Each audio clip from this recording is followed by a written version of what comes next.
welcome to the book bunch. My name is Sam. It is so great to have you guys here for another video. It is very late at night, so I'm trying to be quiet because everyone else in the house is asleep. It is the night before Christmas Eve, and I'm trying to get this final video up for you guys before Christmas because I've done a pretty good amount of reading lately, and look, most of it's Christmassy, so I thought I would try and smash this one out for you guys as a last little one before Christmas happens. And then, yes, we will get right into it. There is a new favourite book in this pile, guys, and I am just so thrilled about it. But before we get to that one, there's a couple others I want to talk about first. The first two books being, I read book 2 and 3 of the Anne of Green Gables series, because I have read the first book a couple of times now, and I watched all of the movies with my mum as a kid, the ones from the 80s, which are definitely the best ones ever. And I've never liked a movie adaptation more, I don't think. But anyway, I thought I would read the actual whole series because I don't really know what happens after the trilogy. And I happened to get the box set quite cheaply of the books, and I have been going through them. So I've read book 2 and 3. They were so good. They just have all of the Anne vibes, all of the country feels. I would probably give a limb to live at the time that this is set with Anne in Prince Edward Island. Like, I just would. It is my dream place to live. And I love their little community. I love their just everything. I don't even know how to describe it. Like, their community that is just so close knit, and everyone knows everyone else's business, which, yes, does come to bite them in the butt sometimes because there are some very gossipy women in there and they need to like get some more Jesus in their life. But apart from that, it is so good and so beautiful, and I just love Anne, and I love the very slow burn romance between her and Gilbert. It is really good, and at the end of book 3 that starts getting really, really good. So I am thrilled for book 4, like so thrilled. I can't even wait. If I didn't already have to read these other ones for Christmas, I would have jumped straight into book 4. But yes, I highly recommend the Anne series. Pretty much no matter what age you are, I would recommend it, especially for like younger girls. Reading this would be so good. It is all clean and very wholesome, and it's also a little bit funny, especially when it's from the point of view of Davy, who is a young boy that comes to live with Anne, and he is a twin, and he is just hilarious the way he writes letters to her and what he says and everything. It's very sweet, and it's very true of what little boys can be like, and I just love it. But yes, highly recommend you guys go pick up this series. And then I also read a couple other classics. This I did as a buddy read with Miriam from Miriam Elizabeth Reads, and I had a pretty good time for the most part. Buddy reading with Miriam was so awesome. The only problem was we read her favorite book, which is Little Women, but her copy of Little Women has Little Women and Good Wives as one bind, whereas I didn't have it as one bind, so I had to go pick up Good Wives. And I don't like Good Wives. I felt so bad because she absolutely loves it, but she was so kind and did not hold it against me, and she totally understands why I didn't like Good Wives, but we'll talk about it in just a sec. First, Little Women, I adored this book, everything about it. It was definitely a 5 out of 5 read. Same with the 2 Anne books, but yeah, Little Women was just awesome. If I can be anything any close to being a mother like Mommy is to her girls for my daughter, like, I will be so pleased because she's just like the perfect mum and the perfect like godly mum too, and I just want to be her. I want to have all of her wisdom.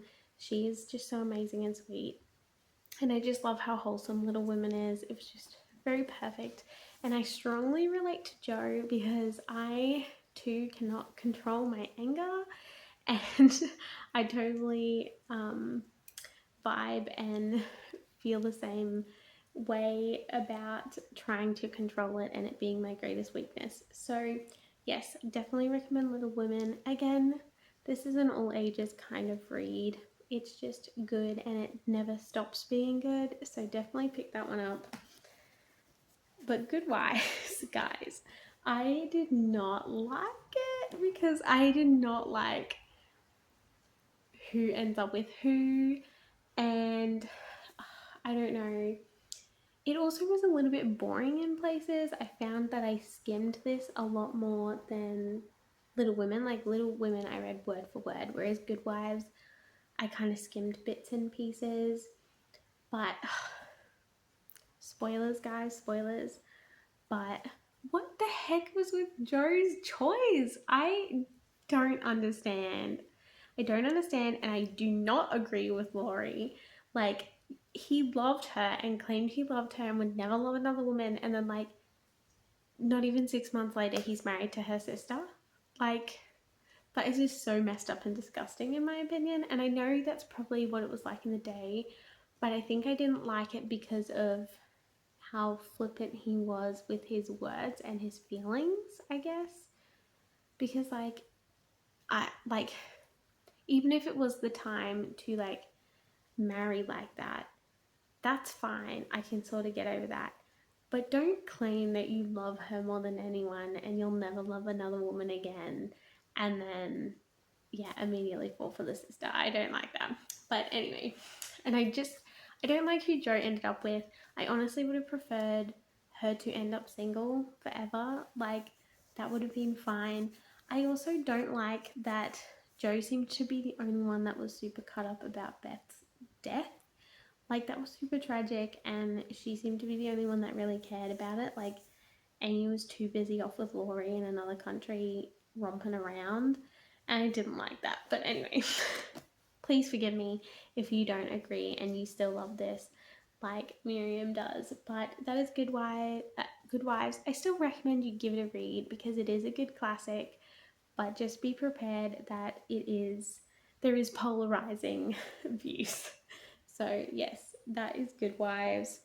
Thank you, Miriam, for letting me read it to you. And now I need to say an extra special thank you because this is the book, guys.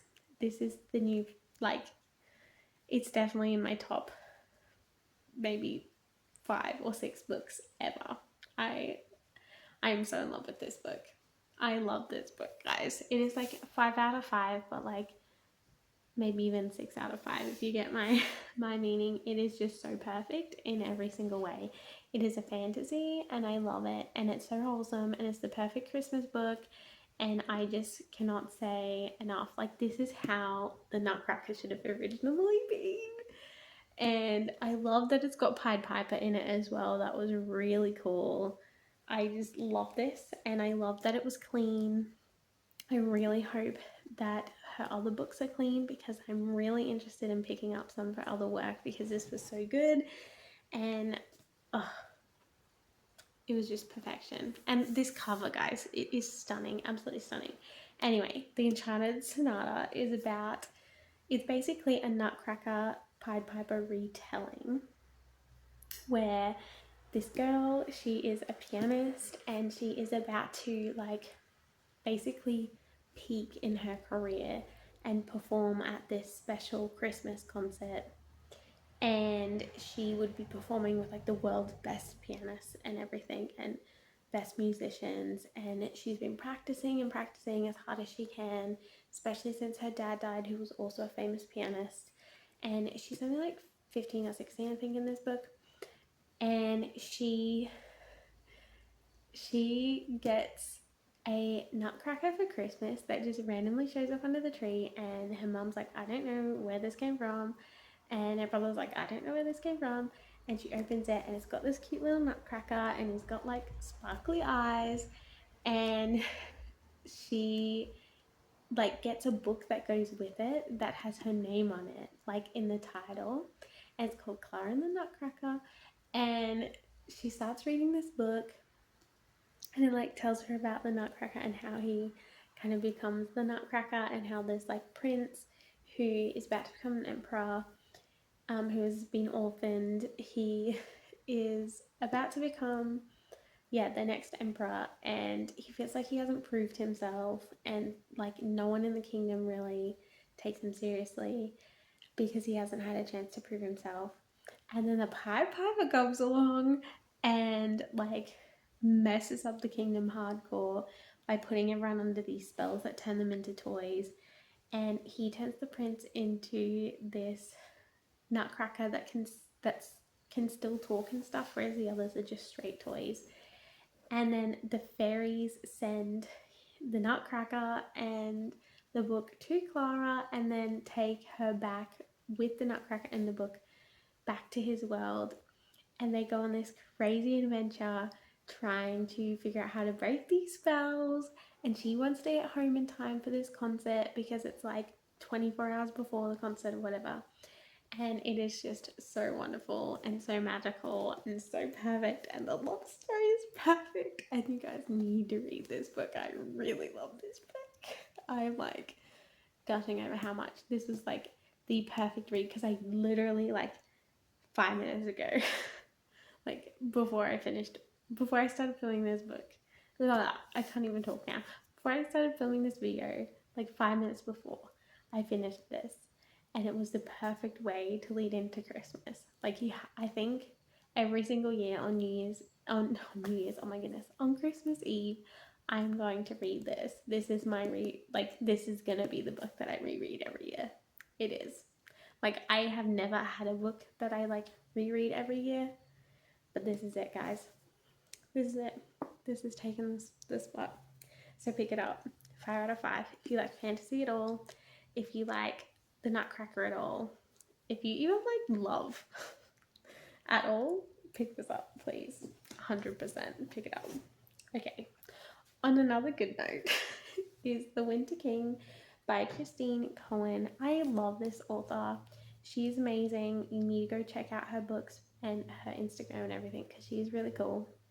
I originally read her book, The Sinking City, which is actually her second book, before I managed to get hold of The Winter King, and I gave The Sinking City 5 out of 5 stars. It is also in like my top 10 books of all time, and it is awesome. And so I thought I'd pick up her first book that she wrote, The Winter King, and it was pretty good. I still think I'm team The Sinking City, but The Winter King was really, really good. The only reason why I didn't like this quite as much as Sinking City, and again, this is still 5 out of 5 stars, was because I didn't love the main character as much. Like, she wasn't, like, her personality and her choices weren't quite as good, but she gets really good at the end, so she kind of redeems herself. But this is The Winter King. Do highly recommend it. It is kind of subtle Christian fantasy, I would say. Like, it would probably just pass as clean, but there is definitely an underlying Christian theme there right at the end. So take that as how you will, but I do really recommend it. It is completely clean. It is really good. Really like it. It is a little bit like the Bitterbine trilogy, and I'm putting that out there because I was recently talking to a viewer about this, and I was like, do you know of any other books like the Bitterbine trilogy? Because a lot of my viewers like that series, and I'd never found a series that is similar, but this book gives very strong vibes. She is very, very similar to the main character in the Bitterbine trilogy, and it's a kind of similar vibe in regards to setting and stuff, so I definitely would recommend it. It's also, if you even like Assassin's Apprentice, I would recommend this because it's got similar vibes as well. So it is about this girl, and she is very poor. Her father died a few years ago, and they were originally a rich family, but then after his death, they became very poor because the kingdom that they lived in basically like shunned them, because in this world, the Winter King is considered like a god who punishes you based on your actions, kind of thing. And so if something bad happens, it's because you've done something wrong. And so like all the village was like, oh, they must have done something wrong, and that's why the father was killed. Which isn't true. um, but yeah, this girl, she's like, that's not true. Like, I don't believe in the Winter King. I want to expose him, kind of thing, and expose the leader, because there's the Winter King, he's like the God King, and then under him is like what would essentially be like a high priest if you're talking Bible references, but he is there's a word for it and they use it a lot in the book and I can't think of what it is. He's the person that's like anointed and can talk to the God on behalf of the people. You know what I'm talking about. And yeah, he is like corrupt, and she is like, I'm gonna expose them somehow, and no one will believe her, not even her best friend. And so she kind of ends up getting a second job, because she's already working in the kitchens with her mum. She gets a second job because they really need the money because they're starving to death. And she finds out that the king is corrupt and his advisor is corrupt. Not the king, the high priest guy is corrupt, and his advisor is corrupt. And she's like, I'm gonna expose them, but no one will believe her. And so like she goes on this whole mission, which she does some dodgy things, but anyway, yeah, I don't like what she did to get there in the end, but it's all part of the story. It is a bit of a redemption story, and you find out all of the truth about the situation, and there's some really wholesome stuff right at the end. I can't really say too much without spoiling it. I might have already slightly spoiled it, but I feel like I didn't give anything crucial away. But yes, I do recommend this one if you like fantasy at all. It's not Christmas themed, but it is winter themed, so you should read it in like the colder months, because it gives colder month vibes. But yeah, that is the Winter King. Sorry if I kind of rambled on in that last one. It was hard to explain.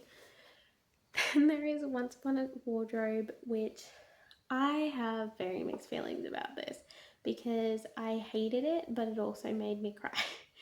And I'm going to explain. So this book is about, it's a historical fiction, I would say, and it is about this girl, and she is in university at Oxford, and she is studying mathematics, and she has a younger brother who is really sick, and he is going to die because he's got all these heart problems, and they know that like he's on his way out, kind of thing, and there's nothing they can do.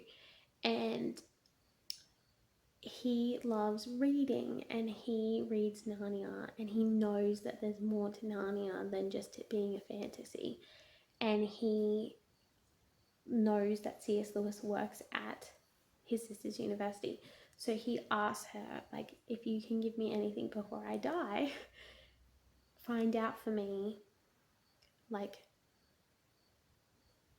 where Narnia came from, where the idea of Narnia came from, and if it's like special, kind of thing, and what is it about Narnia.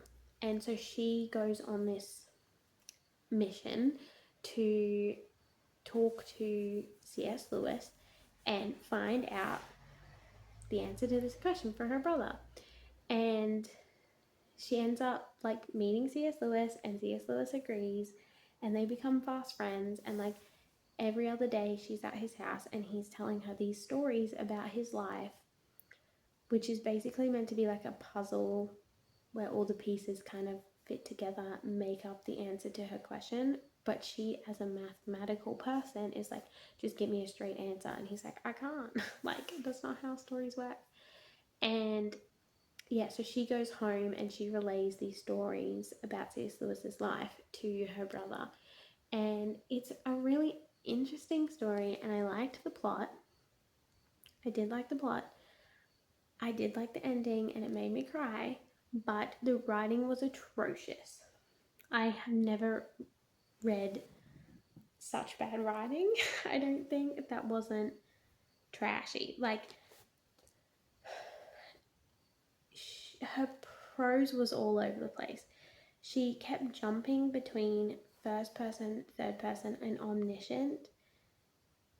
And it wasn't just like, oh, because she was jumping back in time or because C.S. Lewis was relating a story. It was just like sentence to sentence. It was jumping all over the place. And it was horrific to follow. It bugged me greatly and ruined the story for me, I guess. Because this had like 4.5, maybe even 5 out of 5 star potential, and honestly I can only give it a 3 because it was so hard to read. I don't know if anyone else has experienced this problem or it bothers anybody else, but it really bothered me. I would still recommend you read it and give it a go just in case you're not someone that bothers, but yeah, I was kind of a bit upset that I didn't like the writing very much, and I don't think I would pick up any of her other work just in case it is similar. And yeah, that was Once Upon a Wardrobe. Then I read You'll Be Sorry, which is the book that I got because one of my lovely subscribers, she recommended this to me because at the start of December I said, does anybody know of any Christmassy kind of books that are fantasy? And she was like, I haven't read it, but I've heard about this, and so I thought I would pick this up. This is a mystery that has dragons in it, so it is fantasy, it counts as fantasy, but it also counts as like mystery, cozy mystery, kind of like murder mystery kind of vibes. It is not clean, so I will put that out there. It's not Christian. By it, me saying it's not clean, there's just like little references and insinuations here and there, odd little sentences that just didn't sit well with me. But read it with your own discretion because it might not bother you. Yeah, I'm just super sensitive to things like that. So, yes, read it. But basically, if you like the Thursday Murder Club, you would love this, especially if you do like fantasy, because it is essentially Thursday Murder Club with dragons, because it follows this group of women who are part of this women's institute in this little country town, and they go on these mystery hunting I don't even know the words, but like things keep happening in their town and they end up solving these mysteries. This is book 2. I didn't read book 1, I just jumped straight into this, and I did 100% understand what was going on, so I can say that you can read these standalone. But yeah, basically things keep going wrong in their town, and so this women's institute, because they're nosy and half the time they are involved in some which way, they try to solve these crimes and these murders and different things. And they are part of a select group of people who can see these dragons, because dragons are everywhere, but only some people are like observant enough to notice, basically. And they all know about these dragons, and so they become friends with these dragons. And there's a couple of detectives involved, one of which can see the dragons from the previous book, and others that have no idea that the dragons exist. So this poor detective is like trying to solve these crimes by the book, but she can't tell anyone or obviously write it in her paperwork that dragons are involved, or that it's the dragon's fault, or that they're a suspect or whatever. And yeah, it was really good. I did like it. I just really wish it was clean because it really bummed me out. Like, I would definitely have given this a 5 out of 5 stars if it was clean, but because it's not, I mean, I don't even know if I could possibly rate it, but I guess it would be a 3.5. I don't know if I'll hold on to it or not. I definitely don't think I'd reread it, but that is You'll Be Sorry. And finally, on a happy note, again, just to finish it out for this Christmassy video for you guys, is The Promise and the Light. This is a Christmas retelling. It is a fictional retelling, or a fictional adaptation, I guess you'd say, of the Bible story about Jesus's birth. And they basically took the Bible and were like, let's flesh this out and add some fictional stuff to it and release it. It is meant for teenagers, but I really enjoyed this one. I think ultimately I would give it a 5 out of 5 stars. Maybe a 4.5 out of 5 stars. I don't know. It's somewhere up there, definitely. Not my favorite of all time, but I will definitely hold on to it and probably reread it every Christmas season, or at least every other Christmas season. Because I think it was really good. It's also really short, which is helpful. It was only 170 pages. But yes, I loved it. I also love the cover. It gives me strong June vibes, but in an even awesomer way. So I love that.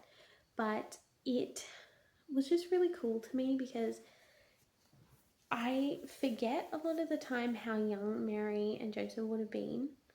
I also forget like how there would have been all these cultural customs and religious customs back then, and like how much hate Mary would have gotten for the situation, because no one would have believed her except for the few people that like had angel encounters and stuff, and like Zechariah and everything. But like, yeah, it really talks about the fact that, yeah, like her parents wouldn't talk to her, and like Joseph's parents were so distraught over it all, and like it really does go into Joseph's back and forth about, will I marry her, will I not marry her, and then his encounter. Sorry, I'm getting tired because it is so late, but I do really recommend this book. It was so good, and I just, yeah, it made me appreciate the Christmas story even more than I already did, I think. And I think that's so important to keep Jesus in your perspective at Christmas time, because we so easily get swept up in all the commercialism and the message of, oh, it's about family and gift giving and all of that, when really it's not about that. It's not about that. Like, family's great, love family, love all of that.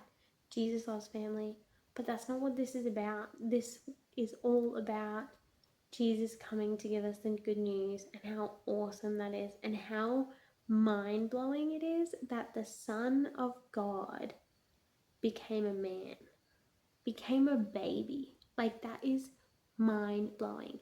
And yeah, I just think sometimes we forget, and this is a really good reminder, and it puts you back in perspective. So I definitely recommend it.